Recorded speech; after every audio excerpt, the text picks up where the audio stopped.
নমস্কার, আমি জ্যোতিষ আচার্য তাপসাসী। আজকে আবারও আপনাদের সামনে সরাসরি হাজির হয়ে গেছি। আজকে যেটা এখন আলোচনা করতে চাইছি যে দ্বিতীয় বিবাহ, ডিভোর্স হয় তবেই তো আরেকটা বিয়ে হয়। দ্বিতীয় বিবাহ, ডিভোর্স, এগুলো কেন হয়? উদাহরণ হিসেবে আপনাদের বোঝানোর জন্য বলছি। ধরুন আপনার লগ্ন হচ্ছে মীন, আপনার লগ্ন মীন, রাশি দাঁড়ালো কি ধনু অথবা কন্যা রাশি। তাহলে কি হলো? দ্বৈত রাশি, দ্বৈত লগ্ন হয়ে গেল। এবার সপ্তমপতি যদি মিন মিন লগ্ন ধরি, লগ্ন হিসেবে মিনকে ধরি, তাহলে সপ্তম ভাবের অধিপতি কি? বুধ।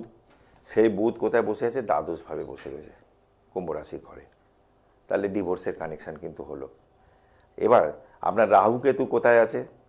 দেখা গেল লগ্ন দ্বৈত, সপ্তম দ্বৈত, রাহু কেতু বসে আছে। রাহু বসে আছে হয়তো মিথুনে, আর কেতু বসে আছে ধনুতে। একদম দুটো বিয়ের কানেকশান। এবং যাদের এই ধরনের কানেকশানগুলো আছে তারা বিয়ের আগে সতর্ক হয়ে যাবেন। বিয়ের পরবর্তীকালে সংসারে অশান্তি ঝামেলা, তারপর দেখতে হবে যে এরপর দেখতে হবে যে মাঙ্গলিক দোষ আছে কিনা। মাঙ্গলিক দোষ যদি থাকে, ধরুন একটা মানুষের লগ্ন হচ্ছে ধনু লগ্ন, সাপোজ ধনু লগ্ন, সপ্তম ভাব কি? সপ্তম ভাবের লর্ড হচ্ছে বুধ, সেখানে বসে রয়েছে মঙ্গল। বুধ বসে রয়েছে বুধের ঘরে, কন্যার ঘরে, মঙ্গল সপ্তমে, প্রবল মাঙ্গলিক। এবং দুটো বিয়েরও যেরকম কানেকশান আছে, এই মঙ্গল কিন্তু কিন্তু বিবাহিত জীবনে বিশাল ঝামেলা এনে দেবে। আগে থেকে মাঙ্গলিক দোষটাকে প্রতিকার করুন।